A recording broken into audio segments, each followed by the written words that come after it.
साथियों, लोकसभा चुनाव का पहला चरण आपने देखा। उसमें जो वोटिंग हुई है, उस वोटिंग को अगर देखें तो जिस तरीके से वोटिंग का स्तर बढ़ना चाहिए था वो कम हुआ है। और वोटिंग कम होने का मतलब क्या है, इस पर बड़ा सवाल उठाया जा रहा है कि वोटिंग तो बढ़नी चाहिए थी, लोगों ने ज़्यादा वोटिंग करनी चाहिए थी। अगर लोग बदलाव चाहते, लोगों ने वोटिंग कम क्यों की? पिछली बार की बजाय इस बार वोटिंग कम क्यों हुई है, ये एक बड़ा सवाल है। और बाकी बहुत सारे मुद्दे हैं जिन मुद्दों पर एडवोकेट अशोक बसोत्रा जी से बात करेंगे और जान लेंगे कि वो कैसे देख रहे हैं इस इलेक्शन को। लोकसभा की इलेक्शन को लेकर के बड़ी उत्सुकता बनी हुई थी लोगों के अंदर, लेकिन सवाल ये है कि वोटिंग जो है वो कम क्यों हुई है। पहला सवाल ये है, उसके बाद बाकी बातें जो है वो करेंगे। बहुत बहुत स्वागत है सर। मैं बहुत बहुत शुक्रिया संसार जी।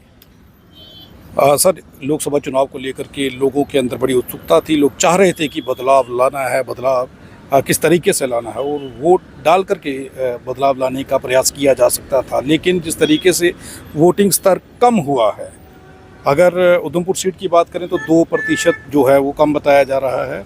और ओवरऑल अगर बात करेंगे 9-10% जो है वो वोटिंग कम हुई है। इसे कैसे देख रहे हैं? देखिए, वोटिंग कम जो हुई है, मेरा ऐसा मानना है कि जो आरएसएस और भाजपा का कैडर है वो फ्रस्ट्रेट हो चुका है, परेशान हो चुका है। वैसे तो पूरा देश ही परेशान है मोदी सरकार से, भाजपा सरकार से, वो तो हम सब अच्छी तरह से जानते हैं। पूरे देश में बेरोजगारी है, महंगाई है, भ्रष्टाचार है, काला धन वापस नहीं आया, शिक्षा, स्वास्थ्य, रोजगार सब समाप्त हो चुका है। पर्सनल सिक्योरिटी के नाम पे आप देख लीजिए, ब्रिजभूषण शरण सिंह का एपिसोड देख लें या हाथरस वाला देख लें, या बाकी भी अगर आप देखें किसानों के ऊपर जो रौंदा गया उनको, वो भी आप देख लें। इसके अलावा रूल ऑफ लॉ की तो कोई बात हो नहीं रही। तो पूरा देश ही त्रस्त है। मगर एक बड़ी फ्रस्ट्रेशन अब आरएसएस और भाजपा के कैडर में भी देखने को मिल रही है। तो ये जो 102 सीटों का भी चुनाव हुआ, जिसमें जम्मू कश्मीर की एक सीट, ये कठुआ, उधमपुर और डोडा किश्तवाड़ वाली जो सीट है, इस पर भी वोटिंग हुई। तो इसमें भी जो वोटिंग परसेंटेज कम हुई, वो जो आप देख रहे हैं 2%, और बाकी जगह पे 9 या 10%। एक्चुअल में भाजपा का कैडर इससे भी ज्यादा कम गया है वोट डालने। यानी वो जो कम हुआ है भाजपा और आरएसएस का वोटर है, वो इससे भी कहीं ज्यादा कम हुआ है। लेकिन उसकी भरपाई कर दी है जो दूसरा अपोजिशन अलायंस है, वो जो बड़ा वो आपको दिख रहा है, थोड़ा सा बैलेंस दिख रहा है, उसकी वजह से है। तो मुझे लगता है एन ब्लॉक वोटिंग जो है वो भाजपा के विरोध में हुई है। और इन 102 सीटों में कम से कम भी 82 सीट्स में दावे से कह सकता हूँ, 82 अव्वल तो 82 से भी ज्यादा सीटें जो हैं वो भाजपा के हाथ से निकल चुकी हैं, वो अपोजिशन के गठबंधन के पास चली गई हैं। नहीं, सवाल एक ये है कि योगी आदित्यनाथ आते हैं इलेक्शन कैंपेन के लिए, रैली करते हैं, और उनके आने का ये अंदाज़ा लगाया जा रहा था कि फ़ायदा होगा। अमित शाह आते हैं, प्रधानमंत्री खुद आते हैं, बावजूद उसके आप कह रहे हैं कि ये सीट हार रहे हैं। देखिए, अमित शाह और योगी, इनका आपस में ही बहुत बड़ा कन्फ्रंटेशन है। योगी जी भी अच्छी तरह जानते हैं कि अगर मोदी योगी सरकार कहीं गलती से रिपीट हो गई तीसरी बार, तो सबसे पहले उनकी गद्दी जाएगी। और इसी वजह से उन्होंने इंटरनली राजपूत कम्युनिटी को एक मैसेज दे रखा है कि पूरे भारत में भाजपा को हराना है। तो अंदर की बात तो ये है। अब रही बात, आप देख लीजिए, अब मोदी जी इस बार आए, जैसे पहले आते थे तो पूरे जम्मू कश्मीर में मोदी मोदी सुनाई देता था। मोदी जी कब आए कब चले गए, शाह जी कब आए कब चले गए, और योगी जी का आना जाना, मुझे लगता है एक घर में कोई आए तो दूसरे पड़ोसी को भी पता ना चले, इस तरह के हालात मुझे दिखे हैं। हालांकि पैसे खर्च के, हर तरह की ताकत का इस्तेमाल करके भीड़ जुटाने की कोशिश हुई, उसके बावजूद कुर्सियां खाली रही। तो ये कोई इफेक्टिव कार्रवाई इनकी मुझे लगी नहीं, कुछ हुआ नहीं इससे। एक बड़ी चीज़ और हुई है, गुजरात में भाजपा के एक नेता ने, जो कैंडिडेट थे जिन्हें टिकट दी गई थी, उन्होंने राजपूत समाज के खिलाफ बयान दिया, जिसके बाद जम्मू कश्मीर में वो उसका गुस्सा देखने के लिए राजपूत समाज में मिला। लेकिन राजपूत समाज का गुस्सा क्या वोट के हिसाब से तब्दील हुआ? क्या नुकसान करेगा इस सीट पर? इस वोटिंग जो हुई है, इस वोटिंग में उसका फ़र्क पड़ेगा? बहुत ज़्यादा फर्क पड़ेगा। वो जो रूपाला जी हैं, जो जिनको एमपी की सीट दी गई, वो मोदी जी के बहुत खास लोगों में से एक हैं, और उन्होंने बड़ी ही अभद्र भाषा का इस्तेमाल किया है। अगर इतिहास की कोई बात करनी भी हो तो उसका कोई ढंग तौर तरीका होता है, और जब देखा कि एक समाज में रोष है तो कम से कम उनको तुरंत माफ़ी मांगनी चाहिए थी। ऐसा नहीं हुआ, जिसके बाद रोष बढ़ता गया और अल्टीमेट माफ़ी मांग ली थी। नहीं, वो पहले उन्होंने नहीं मांगी थी। जब रोष बहुत ज़्यादा बढ़ गया और जब राजपूत या क्षत्रिय समाज ने ये डिमांड रखी कि अब इनकी टिकट कटेगी तो हम सोचेंगे कि भाजपा को वोट देना है या नहीं देना है, तो उस स्टेज पे जाके उन्होंने माफ़ी मांगी। तब तक एक बहुत बड़ा मेजर लॉस हो चुका था, तो फिर उनकी माफ़ी भी उन्होंने एक्सेप्ट नहीं की। उनकी एक ही कंडीशन थी कि इनकी टिकट काटी जाएगी तो हम सोचेंगे। तो अल्टीमेटली आपको पता, मोदी जी ने उनकी टिकट काटी नहीं। इसका असर ये हुआ कि पूरे भारत में क्षत्रिय राजपूत समाज ने बाकायदा अपने इष्टों की और अपने बच्चों की कस्में खा के ये कहा कि हम इस बार भाजपा को वोट नहीं देंगे। उसमें हमारे यहाँ यूथ जो है उसने भी कस्में खाई हैं और बाकी राजपूत कम्युनिटी में भी बड़ा रोष देखने को मिला है। तो मेरा ऐसा मानना है कि अपर कास्ट टाटा में एक मेजर सेगमेंट जो है वो मोदी, शाह, भाजपा, आरएसएस के विरोध में खड़ा हो चुका है, और बाकी तो जो समाज है वो तो पहले ही विरोध में था। तो इसका एक बड़ा झटका लगेगा, क्योंकि अगर आप 2014 और 19 के इलेक्शन का एनालिसिस देखें तो आधी से ज़्यादा सीटों पे महज 1, 2 या 2.5% वोटों का ही टिल्ट है जो भाजपा के फेवर में है। और अगर एक कम्युनिटी भी मेजॉरिटी में इस तरह से निकल जाती है तो भाजपा औंधे मुंह गिरेगी। कुछ लोग 150-180 सीटें प्रेडिक्ट कर रहे हैं भाजपा की, मगर इस तरह से जैसे जाट समाज इनके खिलाफ है, गुर्जर समाज इनके खिलाफ है, अब क्षत्रिय राजपूत भी हो गया, इसी तरह कुर्मी समाज इनके खिलाफ है। तो ओवरऑल अगर पावरफुल ग्रुप इनसे निकल चुके हैं तो सिर्फ एक दो अपर कास्ट कम्युनिटी इनकी सपोर्ट में अगर रहेगी भी तो मेरा ऐसा मानना है कहीं ये 50-55 सीटों पे आगे सिमट ना जाए, ये हालात भी पैदा हो सकते हैं। इतना रोष है राजपूत क्षत्रिय कम्युनिटी में।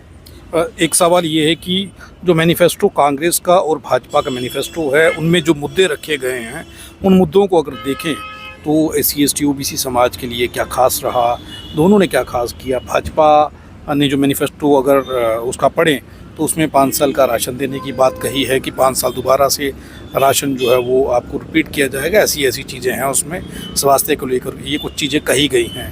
कांग्रेस का भी मैनिफेस्टो कुछ इस तरीके का है, तो आप इन दोनों के मैनिफेस्टो को कैसे देख रहे हैं? देखिए, बहुजन पार्टी चाहे कोई भी हो, भाजपा हो, कांग्रेस हो, कम्युनिस्ट हो या और भी कोई हो, वो SC ST OBC माइनॉरिटी की हित की बातें इसलिए करते हैं, उनको वोट चाहिए, मगर वो उनका हित करना चाहते हैं, मैं ऐसा नहीं मानता। क्योंकि पिछले 75 साल के अगर केंद्र के और बाकी राज्यों के शासन भी हम देखें तो मेजॉरिटी टाइम तो बेसिकली कांग्रेस के पास रहा, उसके बाद दूसरे नंबर पे भाजपा है। तो दोनों पार्टियां जो हैं वो मनुवादियों की, ब्राह्मणवादियों की पार्टियां हैं। इसमें बहुजनों को ज़्यादा खुश होने की ज़रूरत नहीं है। बात सिर्फ इतनी है कि इस वक्त क्योंकि भाजपा ने कुछ ज़्यादा ही परेशान कर दिया हुआ है SC ST OBC, मुस्लिम, सिख, क्रिश्चियंस को, तो कांग्रेस के फेवर में एक छोटी सी वेव बनी हुई है। उसके बाद जो बहुजन दल है, क्योंकि वो क्षेत्रीय दल हैं, नेशनल लेवल का उनका अपना कोई अस्तित्व नहीं है, तो उनको भी एक सहारा चाहिए, तो कांग्रेस का सहारा उनको मिला है। तो ये गठजोड़ बना है। मैं मान्यवर कांशीराम जी को यहाँ कोट करना चाहूँगा कि मनुवादी सरकारें जब भी आए वो मजबूर होनी चाहिए, मजबूत नहीं होनी चाहिए।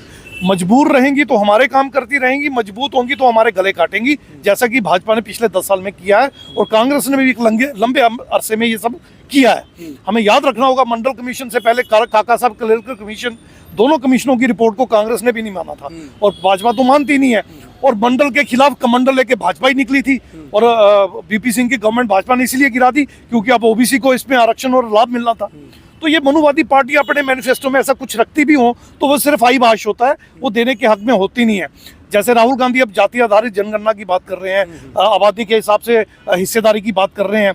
एक बार ये अगर एक्सक्लूसिव पावर में कभी कांग्रेस आ जाएगी तो देखिए इसका नाम भी नहीं लेंगे।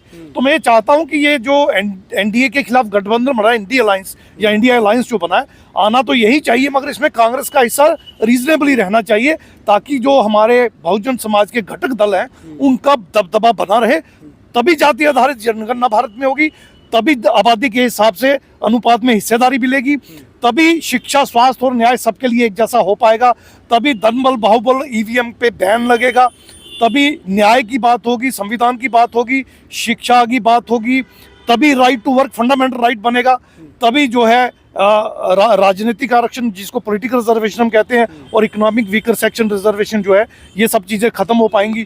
तो मेरा ऐसा मानना है कि हालात के हिसाब से चेंज तो चाहिए, वो होगा, मगर उसमें दम जो है, ताकत जो है, वो बहुजनों के ही हाथ में रहनी चाहिए, तभी हमारा भला हो सकता है। मेरा आखिरी सवाल है कि अब 25 हफ्ते हो चुके हैं आपको अम्बेडकर चौक में बैठे हुए जी, जिन 5 मुद्दों को लेकर के आप बैठे थे उनमें से कितने मुद्दों पर अब चर्चा हो रही है, कितने मुद्दों को लेकर के राजनीतिक पार्टियों को वोटिंग में नुकसान होगा अगर वो ऐसा नहीं करती? देखिए, जो हमने 7 मुख्य मुद्दे रखे थे, 7 मुद्दे आज कम से कम अपोजिशन ने अपने हथियार के तौर पे इस्तेमाल तो किए हैं। जिनमें जाति आधारित जनगणना, जनसंख्या के अनुपात में हिस्सेदारी, राइट टू वर्क को फंडामेंटल राइट बनाना, शिक्षा, स्वास्थ्य और न्याय सबके लिए एक जैसा करना, पॉलिटिकल रिजर्वेशन और ईडब्ल्यूएस के खात्मे की बात बेशक किसी ने नहीं की, पर इस पे भी हमारे बहुजन दल बात कर रहे हैं। उसके अलावा ईवीएम, धनबल, बाहुबल का खात्मा हो और फ्री फेयर ट्रांसपेरेंट इलेक्शन हो, और इलेक्शन का सारा खर्चा इलेक्शन कमीशन करे, ना कि पॉलिटिकल पार्टियां या फिर कैंडिडेट। और कॉन्स्टिट्यूशन को मूल रूप से लागू करने की बात आप सब कह रहे हैं, रूल ऑफ लॉ को एस्टेब्लिश करने की बात हो रही है। तो मुख्य मेरे 7 मुद्दों में से 6 पे तो सारी पार्टियां एकजुट हो चुकी हैं, जो विपक्ष में वो बात तो कर रही हैं। लेकिन मेरा ऐसा मानना है कि ये तब तक नहीं होगा जब तक जनता चेतेगी नहीं। और इसमें मैं बाबा साहब को कोट करना चाहूंगा। बाबा साहब 1956 में महापरिनिर्वाण को प्राप्त हुए थे 6 दिसंबर को, और आप देखिए आज बाबा साहब जवान हो रहे हैं।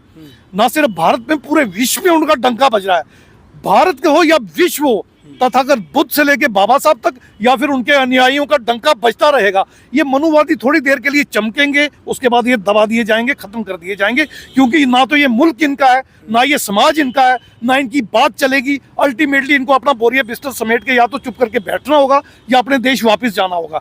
तो मेरा ऐसा मानना कि जिन मुद्दों को हमने उठाया है, मैं दावे से कह सकता हूं समाज के बिल्कुल निचले लास्ट तबके तक, हाशिए पे बैठे हुए लोगों तक, देश के हर कोने तक ये मुद्दे, बड़े मुद्दे बनते चले जा रहे हैं। हम रहें या ना रहें, आने वाली राजनीति इन्हीं मुद्दों पे होगी, और इन्हीं मुद्दों पे सामाजिक और धार्मिक आंदोलन भी होंगे, और बाबा साहब का संविधान सर्वोपरि होगा। और बाबा साहब ने जो रास्ता में दिखाया था, वो रास्ता अल्टीमेटली जो समता मूलक समाज की संरचना बनाता है, समता, स्वतंत्रता, बंधुता और न्याय पर आधारित समाज की बात करता है, वहीं जाके खत्म होगा।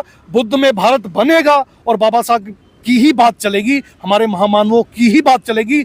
ये देश गांधीवाद से चल चुका, गोडसेवाद से चल चुका, अब सिर्फ और सिर्फ अम्बेडकरवाद से चलेगा। ये मैं दावे से कह सकता हूं। अब देश चढ़ता सूरज है और दुनिया का विश्व गुरु बनेगा।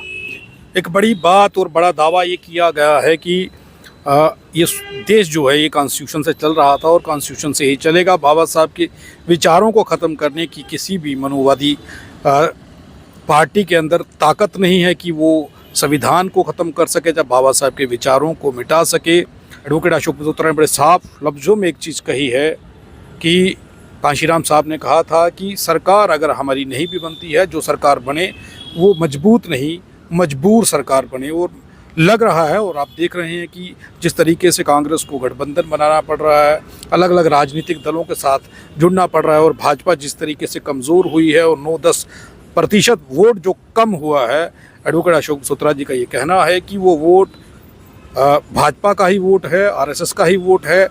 जो लोग परेशान हो चुके थे वो वोट डालने के लिए सामने नहीं आए हैं। और जिस तरीके से जाति की राजनीति की गई है, वो राजनीति अब भाजपा के लिए खतरनाक साबित हुई है। आप देखते रहें आरटीआई इंडिया न्यूज़, लोकतंत्र का पहरेदार, ताकि हम पहुंचा सकें आप तक वो खबरें जो नहीं पहुंच रही हैं या फिर जो नहीं पहुंचाई जा रही हैं। धन्यवाद।